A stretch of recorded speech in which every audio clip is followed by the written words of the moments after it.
First time பார்க்குறப்போ அதுக்கு முன்னாடி 2 படம் எடுத்துட்டாங்க. ஆமா. கொரோனாவுக்கு முன்னாடியே வந்து மீட் பண்ணோம். ம். அப்புறம் வந்து அதுக்கப்புறம் ஆ ஒரு மாமன்னன் படம் வந்ததுக்கப்புறம் கொஞ்சம் பிரேக் ஆச்சு. ஓகே. அதுக்கப்புறமே நாங்க வந்து பிராக்டிஸ் குடுக்கணுங்கிறனால அப்பப்போ இடையில பிரேக் நான் சென்னை வர டைம்லாம் துருவ பார்க்குறப்போ கூப்பிட்டு ஒர்க் அவுட் குடுப்பேன். பிராக்டிஸ் பண்ணிக்கிட்டே தான் இருந்தோம் ஓகே. கன்டின்யூவா. ஒரு ஒரு 1 1/2 இயர்ஸ் ரொம்ப ஆ.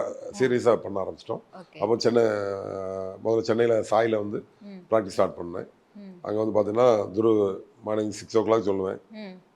6:30க்குள்ள எப்படினாலும் வந்துருவாரு. ஓகே. ரெகுலரா. ம். ஏன்னா அங்கேருந்து கிளம்பி வரதுனால ஆமா. வந்துருவாரு. ம்.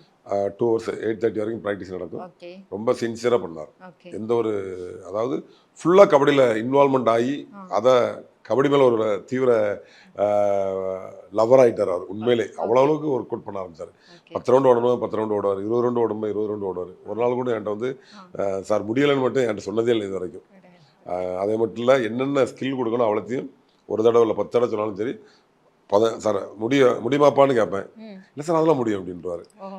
அந்த அளவுக்கு நல்லா பிராக்டிஸ் பண்ணாரு. ஓகே. அதனால தான் இன்னைக்கு வந்து ஜெயிச்சு நிக்கிறாரு. ஜெயிச்சிருக்காருக்கு.